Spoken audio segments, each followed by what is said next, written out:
Gracias Gustavo, gracias Daniela. Bueno, voy a empezar con la pantalla. Perfecto. Creo que acá se acabó lo académico. Ahora, la idea que yo tengo es, obviamente que tenemos que contextualizar lo que vamos a hablar, pero darle un impacto práctico. Yo soy abogado litigante y este es un tema que no sé si les pasa a ustedes también, pero a mí me interesa porque hace a lo que vamos a reclamar. Junto con eso está, además de satisfacer la pretensión de nuestro cliente, nuestros honorarios. Así que el daño punitivo para mí es esencial, aparte del impacto que tiene en el sistema, ¿no? Porque no por nada un sistema, si es la cuna del consumismo, Estados Unidos fue el que hizo punta en esto y por algo lo hicieron, ¿no? Nosotros tenemos un injerto, ¿sí? Es una característica de Argentina, quizás, tener estas cosas únicas en el mundo. Nosotros tenemos un sistema continental que no prevé, o por lo menos no se entendía que pudiera permitir que dentro del ámbito civil se ejercieran facultades sancionatorias. Eso por ahí estaba más reservado para una parte grande de la doctrina, al fuero penal, pero de repente en el common law eso es mucho más sencillo, o sea, no sé, somos todos letrados acá, así que más o menos algo nos acordamos de la facu, donde se habla de un juez que establece una regla y a partir de un caso concreto es mucho más sencillo. Nosotros tenemos que incorporarlo a nuestra legislación, lo que obliga a hacer generalidades, porque las normas son generales y después hay que interpretarlas para los casos, y es una tarea un poco más complicada para los jueces, pero salimos andando. La verdad que al principio hubo mucho debate, no me voy a centralizar en eso, porque la verdad que no hay tanto tiempo, pero bueno, nada, vamos a empezar a tratar de ser lo más gráficos posible en la cuestión. Las normas. La última, ya se las adelanto, es las imágenes que ven al costado tienen la idea de que nos llevemos un concepto rápido de cómo nos van a servir. La última, la del artículo 64, es de la Ley de Defensa de la Competencia, que prevé al daño punitivo, no con este nombre, pero en realidad es la misma sanción ante un incumplimiento a lo que establece la ley. El damnificado va a poder ir a reclamar esta multa civil, que el juez la va a graduar de acuerdo a la gravedad que tenga y las circunstancias del caso. Pero es un camino muy alternativo. La Ley de Defensa de la Competencia tiene muy poquito, si bien forma parte del artículo 3 de la Ley 24240, recordemos que es el que establece que dentro del sistema protectorio de los consumidores tenemos a la Ley de Defensa de la Competencia y a la de Lealtad Comercial. Por eso es aplicable el artículo 64 al sistema de derecho del consumidor, pero si quieren, busquen la ley, fíjense en los primeros 2 o 3 artículos y van a ver que los incumplimientos que están ahí previstos es un poco complicado que pudiera llegar a plantearlos un consumidor. Justo el otro día hablábamos de un caso con Daniela y con Gustavo, de una posible aplicación. Era una billetera de cripto o algo así, era un caso que tiene Daniela, que permitía pensar que había habido un incumplimiento, porque le habían prometido o le habían obligado, en cierto modo, a consumir de una manera al cliente, al consumidor, condicionado a poder hacer otra cosa. Así que ese es uno de los incumplimientos que está previsto en la Ley de Defensa de la Competencia. Pero no me voy a meter en eso.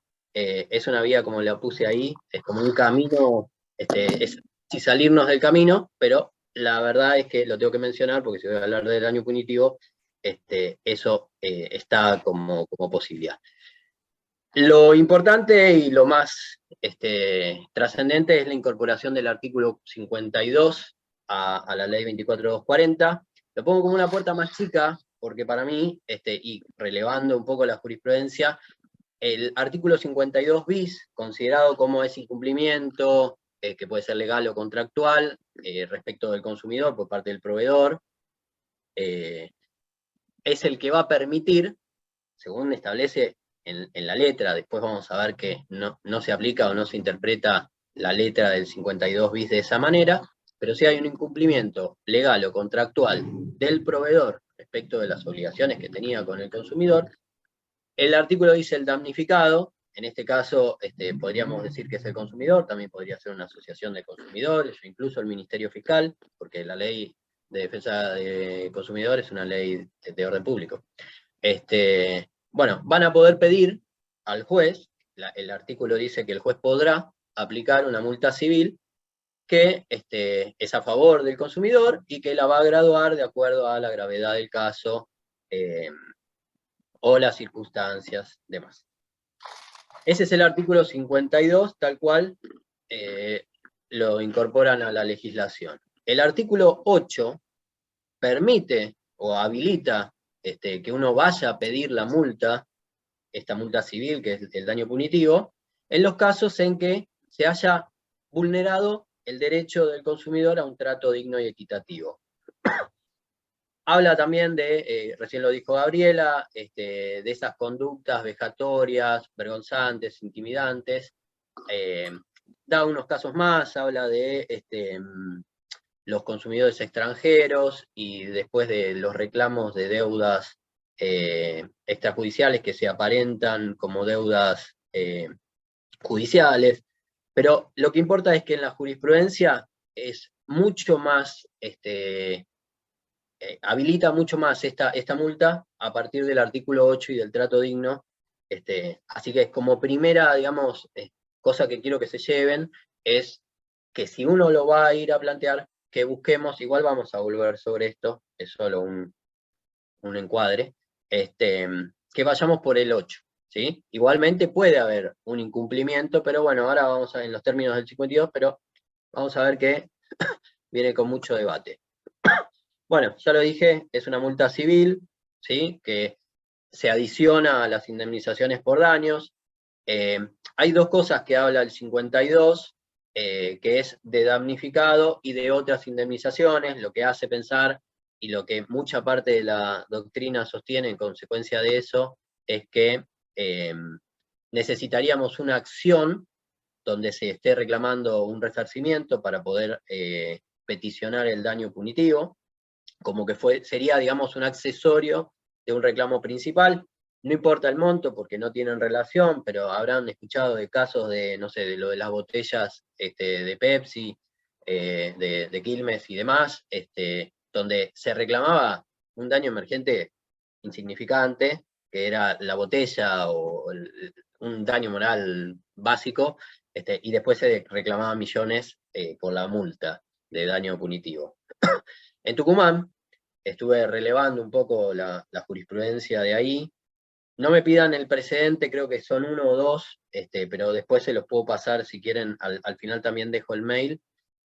La Corte ha aceptado la posición que viene creciendo, no es mayoritaria, que permite una acción autónoma para reclamar el daño punitivo. Esto a mí me parece más que interesante y vamos a volver también sobre esto. El tope ahora está en 5 millones, digo ahora, ahora no es nada. La verdad es que en el 2008, recién hace un rato leía, estaba tratando de encontrar el cambio al dólar, porque uno siempre lo compara con el dólar, era algo así como 1 millón y pico de dólares, ahora, bueno, ustedes sacarán sus cuentas, no sé qué dólar utilizan, hay varios. Bueno, este tope no aplica al artículo 64 de la 27442 de la Ley de Defensa de la Competencia, no, porque no remite al artículo 47, así que esa es por eso la importancia de haberlo mencionado, si les resulta en el caso que es aplicable este artículo, no tienen límite. Las finalidades del instituto del daño punitivo. La que se habla siempre, disuasoria y sancionatoria. Es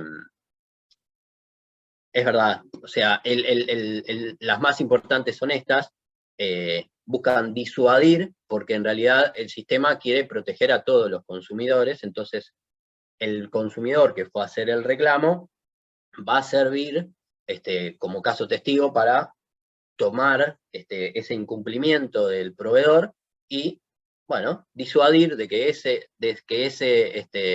proveedor o cualquier otro que pudiera cometer un incumplimiento similar, bueno, lo piensen y digan, mira, no era tan insignificante. Para eso, obviamente, está la finalidad sancionatoria, porque necesitamos haberle aplicado una multa que cumple esta función. Pero yo quiero destacar el tema del estímulo, por eso pongo a un consumidor corriendo la zanahoria, ¿no? O sea, ¿quién va a hacer un reclamo, sobre todo si es de un microdaño, ¿no? ¿Quién lo va a ir a hacer? Nadie, porque todo el mundo sabe, distintas jurisdicciones tienen sus problemas particulares, pero todas en común, y no es nada, digamos, contra el sistema, contra los judiciales en particular, es el sistema que funciona de esta manera, hace que si uno tiene que llegar a una vía judicial, bueno, haya tenido un desgaste, digamos, un esfuerzo, que uno no lo hace por hoy en día 10.000 pesos, 20.000 pesos, o por ahí alguien sí, pero digamos, o sea, el daño punitivo tiene esta función. ¿Por qué? Porque si viene un consumidor con un caso que tiene un reclamo, digamos, de poco monto en lo que hace al daño emergente, eh, pero puede llegar a tener atrás a miles o cientos de miles de consumidores en la misma situación. Entonces, si yo no estimulo al consumidor a presentarse a la justicia y reclamar, no me entero. ¿Y por qué digo que también es importante esto del estímulo? Porque no nos olvidemos, y lo voy a decir más adelante, pero eso es algo que obviamente que también nos tenemos que llevar si no lo teníamos en cuenta, es que no hay daño punitivo de oficio, ¿sí? Si bien eso también es parte de una discusión doctrinaria, no tenemos la posibilidad de que el juez diga, no, la verdad que mirá este caso, de repente apareció todo esto, voy a aplicarle un daño punitivo. No lo puede hacer, no con el artículo que tenemos hoy. Esa petición del damnificado. Entonces, la función, la finalidad de estimular es importante. ¿Y por qué vengo sobre estas finalidades? Porque van a ser parte del fundamento que nosotros vamos a tener que ir a llevarle al juez para decir, bueno, no me pongas una suma irrisoria, que lamentablemente pasa bastante seguido. Una pregunta, ¿ustedes ven las fotos al costado y les está cortando la presentación o la veo solo yo? Porque como comparto pantalla, ¿tienen las pantallas completas? Sí, Martín, no sé, lo No, que se no, ve yo ahora. me veo a mí y te veo a vos, Gustavo, y la Veo veo a Daniela, perfecto. pero no sé si todos la ven así. Bien, bueno, ¿cómo se aplica? ¿Cuándo se aplica? Perdón. La jurisprudencia interpretó el artículo 52 por esto de que se consideró que podía generar un perjuicio, digamos, al sistema general, digamos, nosotros estamos en una sociedad de consumo, consumimos a velocidad, razón por la cual puede haber incumplimientos de parte de los proveedores hasta sin quererlo. Entonces, es razonable que no sea un mero incumplimiento de una obligación legal o contractual. Legal ya tendríamos que analizarlo mejor, pero bueno, por ahí contractual tampoco, o sea, tiene que haber una gravedad en el incumplimiento. Bien, así es como la jurisprudencia mayoritaria lo entiende, o sea, el artículo 52 habla de incumplimiento, pero la jurisprudencia lo entiende que tiene que ser un grave incumplimiento. Y ese sería, digamos, al que llaman elemento objetivo. Hay un elemento subjetivo, que es ahí donde está el comportamiento moralmente reprochable, donde vamos a ir a ver si hubo una intencionalidad del proveedor o una culpa grave. Bueno, entonces tenemos los recaudos para que el juez analice la aplicación. Acá hay una discusión doctrinaria que sí la voy a pasar así rápido, que es con respecto a la palabra, el término si podrá, ¿sí? Porque, recordemos, el artículo 52 dice que ante un incumplimiento contractual o legal, a petición del damnificado, el juez podrá. Entonces, la pregunta es, ¿realmente el juez tiene esta facultad? ¿O es como dice esta otra parte de la doctrina que dice, no es podrá como facultad, sino que hay que posibilitarle al juez poder decidirlo, acreditándole el incumplimiento y haciendo que sea pedido por el damnificado? Si nosotros cumplimos esas dos, interpretan el texto de esa manera. Dicen, el juez va a poder y va a deber, si están demostrados los extremos que ellos consideran que es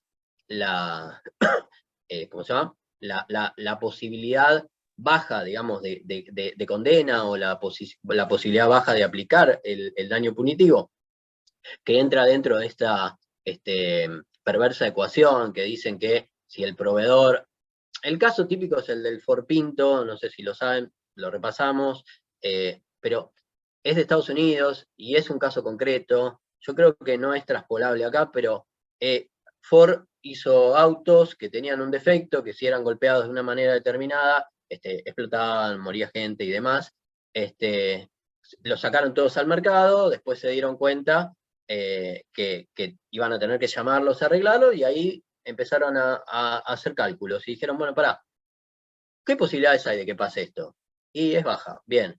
¿Y si pasa? ¿Qué posibilidades hay de ser condenados? Y bueno, en ese caso, si se llega a probar, bien. ¿Y cuánto sería? Y si nos pueden llegar entonces a aplicar un daño punitivo, bueno, y así, en realidad el daño punitivo es el primer fallo. Pero hicieron un cálculo que era más barato arriesgarse que hacer un recall y arreglar los autos. Bueno, la cuestión es que esto pasa al primer caso que se lleva ante los tribunales, terminan con un daño punitivo gigantesco, después tienen que hacer el recall y demás.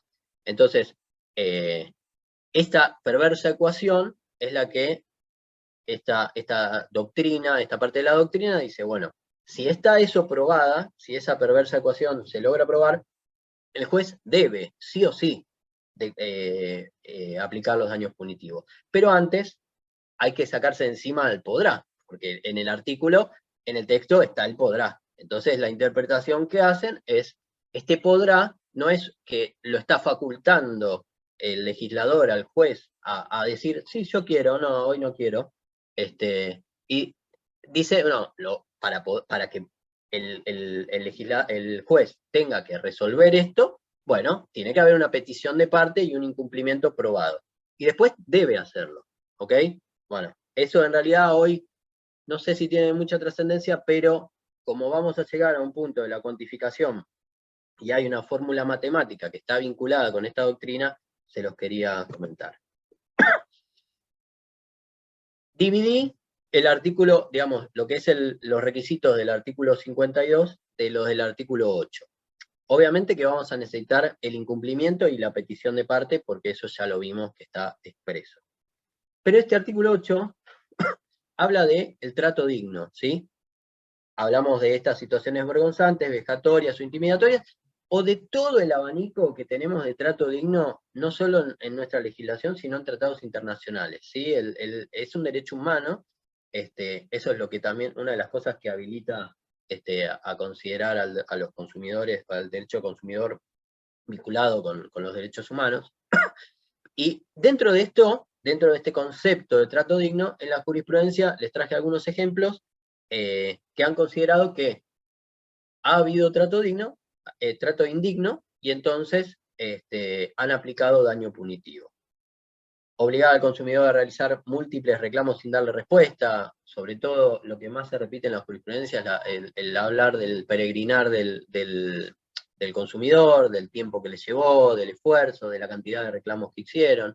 El incumplimiento de un acuerdo conciliatorio, me pasó, un acuerdo incumplido en COPREC, el litigar con manifiesta sin razón, ¿sí? Prácticas abusivas en general, etc. O sea, este artículo, y lo demuestran los fallos, habilita la aplicación del daño punitivo mucho más que el artículo 52. Porque el artículo 52, si uno no toma el trato digno, como, digamos, como deber, como derecho violado y como posibilidad de aplicación de este artículo, si uno va a la letra del 52, y bueno, nos encontramos con el grave incumplimiento, y aparte tener que probar esta conducta dolosa, o aunque sea con culpa grave del proveedor, lo que no es tarea tan sencilla. No sé a cuántos le ha pasado de que al final de la resolución, después de que dan los daños materiales, el daño moral, bla, bla, bla, bla, llega y dice, no, en este caso no tenemos para aplicar daño punitivo, esto no es, no se ha demostrado, etcétera. Bueno, entonces, si la verdad obligan a litigar por una suma insignificante, si se demuestra que no había razón en esa litigiosidad exacerbada del proveedor y demás, bueno, entonces empecemos a fundamentar en el artículo 8 bis como forma de tener más chance lo dicen los números, y si uno hace un relevamiento, hay más sentencias en ese sentido, así que, bueno, por ahí digamos, es más fácil lograr esa condena. ¿Cómo se cuantifica? No me quiero detener demasiado en esto, pero tenemos un criterio de una libre, dentro de comillas, ¿no? O sea, dentro de una sana crítica, dentro de una interpretación, obviamente que siempre fundada, la libre apreciación judicial, y por el otro lado, una fórmula matemática muy desarrollada, la verdad que incluso supera mis conocimientos matemáticos, y si bien la leo, la tengo que volver a leer. Por suerte hay un Excel que se puede utilizar para calcularla. El tema es que tiene algunas cuestiones difíciles de ponderar, que ahora las vamos a ver, pero primero vamos a la libre apreciación judicial. Hay un artículo, el 49, esperen que les quiero dar los casos que el artículo 49 establece para la aplicación de la multa, ¿sí? Está dispuesta para la autoridad de aplicación, para la aplicación de la sanción del artículo 47, pero los criterios judiciales lo han tomado como guía para considerar cómo graduar la pena, esta multa. Perjuicio resultante, posición en el mercado, cuantía del beneficio, grado de intencionalidad, gravedad de los riesgos o perjuicios sociales, reincidencia y generalización, y demás circunstancias relevantes del caso, ¿sí? Dentro de eso vamos a encontrar los fundamentos que toman los jueces para graduar cuál es el daño punitivo que van a aplicar. La verdad que mis experiencias con la graduación no son buenas. Con respecto a la matemática, a la fórmula matemática, bueno, ahí tenemos que el daño punitivo es igual a la condena, ¿sí? O sea, al monto que viene por daño condenado, y esto es una expresión que llega después de unos cálculos matemáticos que el doctor Irigoyen Testa establece para conseguir establecer calcular el monto del daño punitivo. ¿Cuál es la idea? ¿Cuál es la intención? Bueno, la intención es llegar a completar con el daño punitivo, ¿sí? Lo que se calculó en esa perversa ecuación. Si el proveedor consideró que iba a gastar 99 pesos digamos, en arreglar todo eso, bueno, si el daño, o sea, el daño que va a cometer por cada caso es de 10, bueno, lo que tenemos que hacer en ese caso que fue a reclamar es completarle lo necesario para que supere esos 99 pesos que no puso para evitar el daño. El daño punitivo va a ser lo que le falta a la condena del capital de condena, porque pongámosle que era de 99 pesos lo que hubiese tenido que gastar para evitar el daño. Bien, si el daño se produce, estamos hablando del daño general, ¿no? Va a ir un consumidor, ¿sí?, a reclamar, bueno, y si surge que esto, digamos, no es un incumplimiento aislado, sino que tiene que ver con esta perversa ecuación, bueno, vamos a ir a calcular cuánto es lo que, o vamos a tratar de deducir a través de esta fórmula matemática, cuánto es lo que falta para que le salga un poquito más, ¿sí? Entonces, ahí es donde cumplió la disuasión y la sanción. Bien, por eso forma parte de esta fórmula la condena parece que me fui para atrás, ¿no? Perdón. La condena por el daño, que es el del caso puntual, la probabilidad de la condena, ¿sí? Porque acá se tiene en cuenta, es una fórmula que trata de ser justa para todos lados, no es una fórmula pro consumidor. Es una fórmula que va a ir estableciendo el monto de acuerdo a la cantidad de casos que puedan llevarse hasta la justicia y cantidad de condenas que puede haber de daño punitivo. Por eso toma estas dos variantes en la ecuación, que es la probabilidad de condena por el daño, ¿sí? O sea, cuántas veces te llevaron al juicio por esto y fuiste condenado, y la probabilidad de que en ese juicio donde fuiste condenado a reparar los daños también te obliguen a cumplir con una multa civil de daño punitivo. Bueno, y acá vamos a lo que más me interesa. Yo, en mi experiencia personal, y esto tómenlo como que lo dije yo, y utilicen su criterio para hacerlo como les parezca mejor. Yo, la verdad que no lo cuantifico, trato de no cuantificarlo al momento de hacer una demanda. Tiene un montón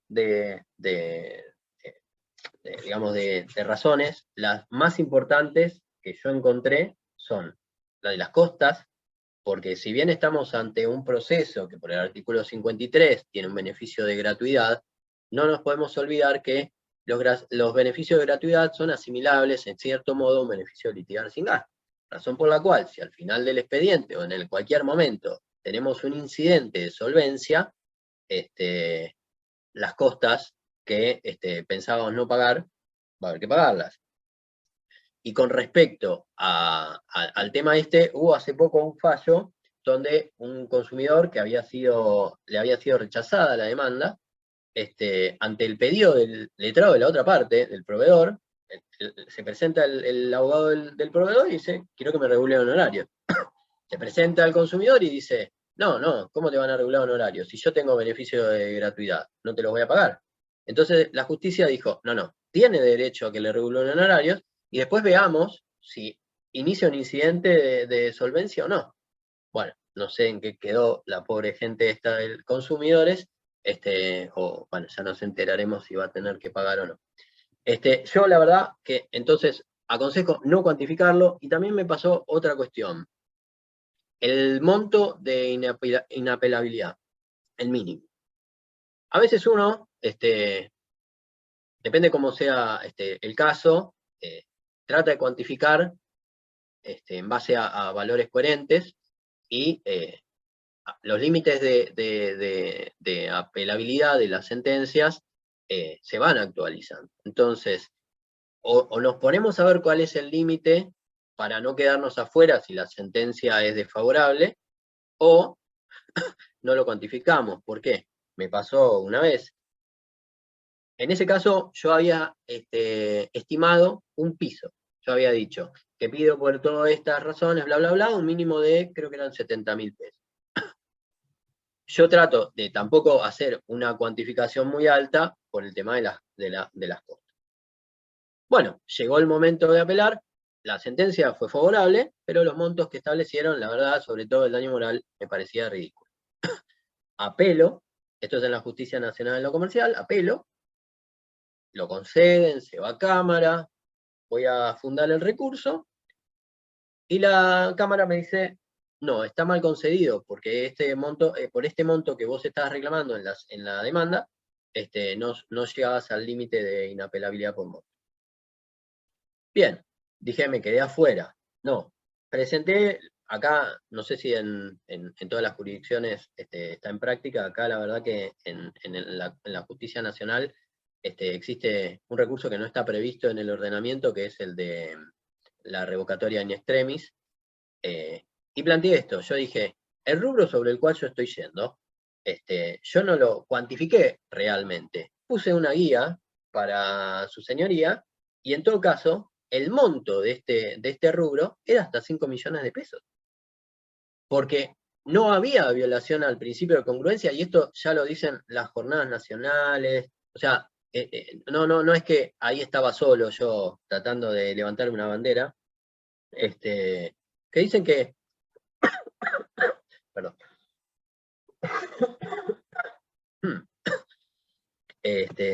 me perdí. No, que no hay violación al principio de congruencia, ¿sí? El juez eleva el monto que pidió o solicitó el consumidor en la demanda sobre este rubro. ¿Por qué? Porque ellos tienen una cuantificación que está marcada por la ley y no es obligatorio cuantificarlo. Eso está en la jurisprudencia, está en las jornadas. Bueno, y me dieron la razón. O sea, revocaron y siguieron el trámite del recurso, todavía no está resuelto. Pero bueno, o sea, la cuestión es que cuantificar procesalmente tiene sus consecuencias. No es obligatorio cuantificar, cada uno evaluará en su caso si lo hace o no. Yo aconsejaría no hacerlo, pero depende del caso. ¿Y a qué apunto yo cuando voy a pedir el daño punitivo? Bueno, a dos cosas. A explicar, digamos, cuál es el incumplimiento, cuál es la gravedad, cuál es la dimensión. No es lo mismo un caso, digamos, que tenga un conocimiento público, que tal empresa ante tal situación se comporta de tal manera. Y también voy a tratar de demostrar, que sería la reincidencia, digamos, del incumplimiento. También voy a demostrar voy a decir, bueno, pará, veamos si hay reclamos sobre este punto. Hoy tenemos la posibilidad, no sé si en todas las jurisdicciones, pero acá en las que están en Cava, digamos, tanto la justicia nacional como la justicia de consumo de la ciudad, tenemos la posibilidad de hacer un relevamiento poniendo el nombre del demandado, buscando la cantidad de juicios, e incluso podemos ver hasta las demandas. Entonces, vamos a tener una idea de si se está reclamando sobre esto, porque si no se está reclamando, más aún vamos a poder ir a pedir un daño punitivo mayor, porque sacando un poco la esencia de la fórmula matemática, cuanto más difícil es que te demanden, cuanto menos probabilidad tenés de ser condenado porque no te demandan y porque como consecuencia de eso no te van a aplicar daño punitivo, bueno, entonces más alto va a tener que ser el daño punitivo que apliquen en tu caso, porque los demás no están reclamando. Sí, Aparte, Martín, sí tenemos en Tucumán, lo que preguntaba recién, si a través del portal SAE, nosotros podemos ver, por ejemplo, poniendo el nombre del demandado o del demandante, o sea, del actor o cualquiera de los dos, se pueden conocer la cantidad de casos que tiene y ingresar eventualmente a verlo a cada uno. perfecto. Bueno, buenísimo. Bueno, así que hay que hacer por ahí un trabajo, pero es un rubro que me parece que justifica que uno se ponga a trabajar fuerte sobre este tema. La capacidad económica del proveedor, bueno, si uno va contra una empresa grande, va a ser más sencillo, y si no, bueno, también habrá que hacer una investigación, y también va a haber que apoyarse en el principio probatorio procesal que rigen los procesos de consumo, ¿no? O sea, tenemos un deber de colaboración del proveedor que lo tenemos que hacer notar, ¿sí? Tenemos que pedirle documentación, tenemos que ser incisivos con eso para ver hasta dónde podemos llegar con la prueba, que como digo, yo me enfoco en esto, en estos puntos, tanto para fundamentar como para tratar de ofrecer la prueba sobre esto. Esta es una duda que yo tengo, no tengo respuesta y que se las quiero plantear a ustedes. ¿Por qué no se puede plantear el daño punitivo a contestar una demanda? Porque supongamos que un proveedor te viene a hacer un reclamo que es manifiestamente improcedente.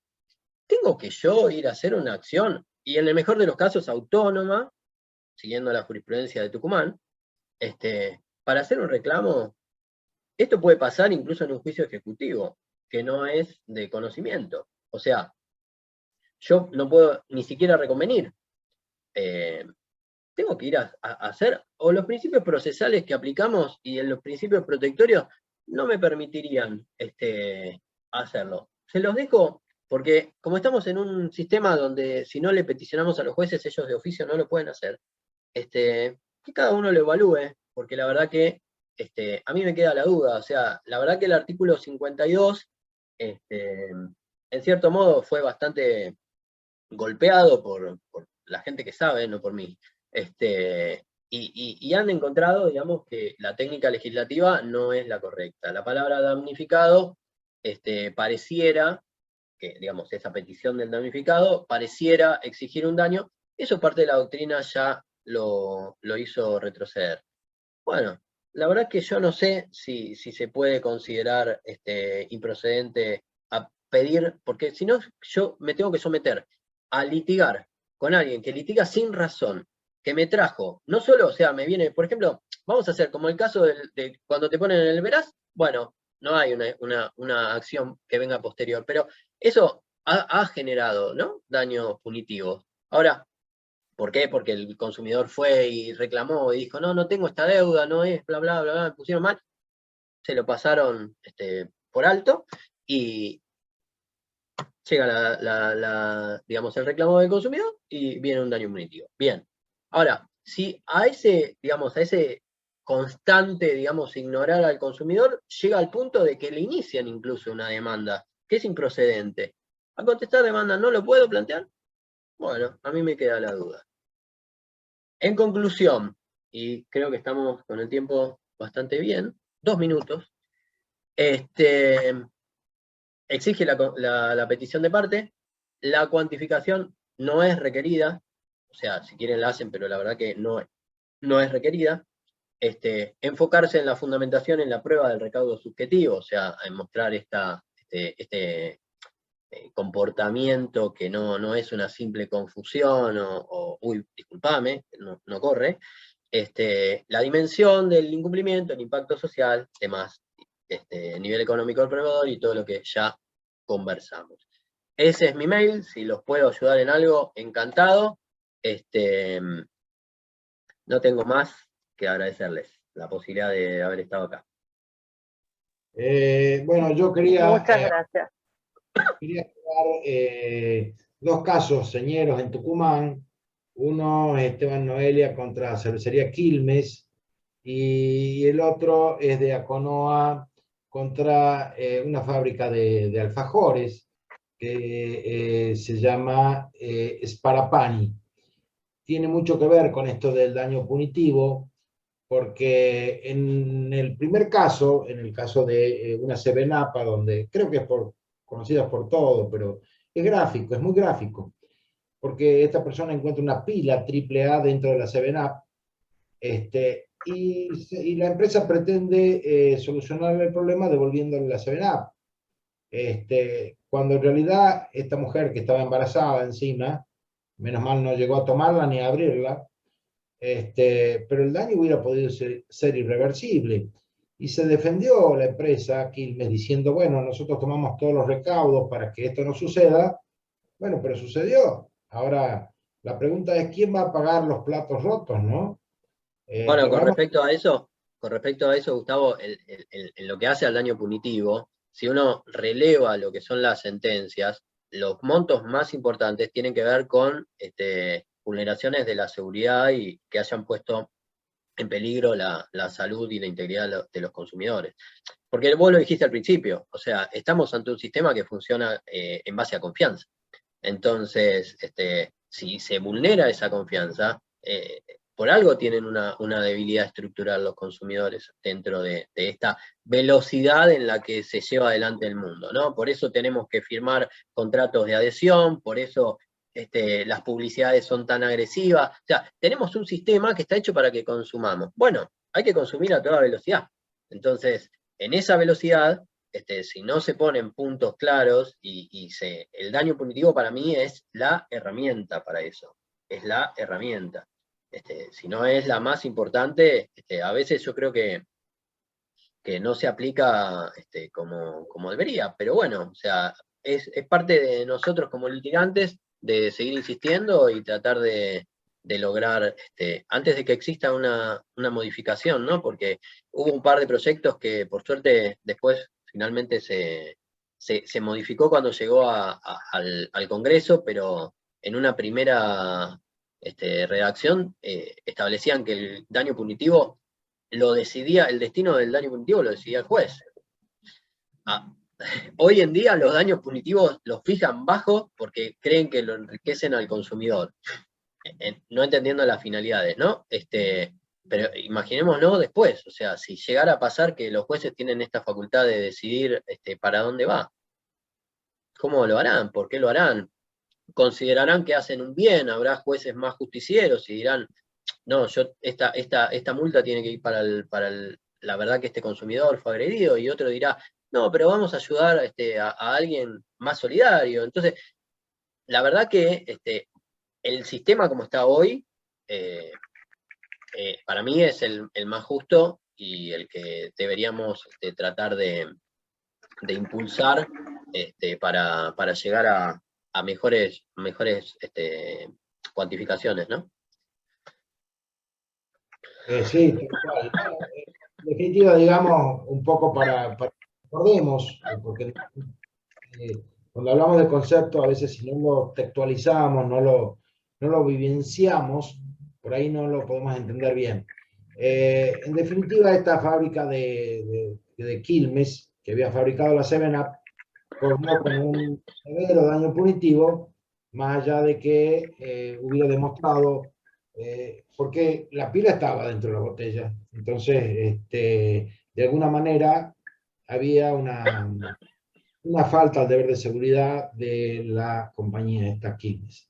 Y el otro caso del alfajor, ahí tal vez lo vean un poco más claro, es de Aconoa contra Spadapani, y era un alfajor que tenía grande, es de Tucumán los dos casos, por eso te los estoy contando, Martín, y a todos. Tenía grande que decía, qué sé yo, 43 calorías. Y muy chiquito en el dorso decía que correspondía a la mitad del alfajor. Dígame, esta es la conducta, o sea, primero, ¿quién va a demandar por comprar un alfajor? Preguntémonos como primera medida, ¿no? Y segunda medida, no hay casi un dolo en poner grande que las calorías que presenta ese producto es solamente por consumir la mitad de un producto que normalmente se consume entero. Hay una grave culpa, o sea, hay, o si se quiere, un dolo eventual. Claro que lo hay. Y requiere una sanción, claro que la requiere, porque esas personas, inclusive hasta desde el punto de vista empresarial, no solamente desde el punto de vista consumidor, defensa de la competencia. Claro, no, yo solamente produzco alfajores que tienen 100 calorías, esto otro puedo producir las 50 y es muy rico. No, en realidad era porque tenía que comer la mitad nada más. ¿Se entiende a dónde va el daño Sí, punitivo? sí, sí, claramente. Y tuvo condena, tuvo daño punitivo ese caso. Sí, sí, ambos tuvieron fuertes condenas por daño punitivo. Bueno, Solamente algo que hago en las demandas, Martín, para cuantificar lo que es este daño punitivo, que es un consejo práctico si lo quieren tomar. Lo que hacemos es enviar oficios directamente a la oficina, a la Dirección Nacional de Defensa al Consumidor, o incluso pueden enviar oficios regionales, y entonces de esa forma, que indiquen cuáles son las principales denuncias que hay contra esa empresa. Entonces es una forma de cuantificar cuáles son los reclamos y si hubo conciliación o no. Un eso consejo es muy práctico bueno, solamente. eso es muy bueno porque hay muchos de estos microdaños que se intenta un reclamo en sede administrativa y después no se lleva a la justicia. Así que está muy bueno. Bueno, Bueno, creo que Gustavo, vos sos el dueño de casa, más que nosotros. Bueno, Este, le doy la palabra a Vinedivi para que llegue el cierre, y bueno, desde ya le agradezco mucho a todos y a todas. Gracias. Gracias. Bueno, buenas tardes a todos. A mí me toca saludarlos acá al final, a los 4 disertantes, agradecerles, la verdad, la participación, a la doctora Daniela Alemán, a la doctora Gabriela Fernández, al doctor Martín Petazne y a nuestro querido Gustavo Miguel Leme, que tan desinteresadamente nos han ayudado y nos han ilustrado a ponerle el ruedo al derecho de consumo. Está de más decirle que vamos a seguir haciendo estos cursos, estas charlas, un poco es traer desde el Centro de Consumidores del Colegio de Abogados de Tucumán, lo que buscamos, lo que pretendemos es que los colegas puedan estar formados y también llegar a la sociedad, al ciudadano común, a que conozca y a que ejerza su derecho de consumo como consumidor, y bueno, y de qué mejor manera que el profesional esté bien formado. Así que desde el nombre del Colegio de Abogados de Tucumán, muchas gracias a los disertantes y a todos y cada uno de los participantes, nuestros colegas de la provincia de Tucumán y de todas las provincias del país, y estamos en contacto. El Centro de Consumidores está abierto a ustedes a lo que necesiten. Muchas gracias por la invitación. Por favor. Gracias a todos.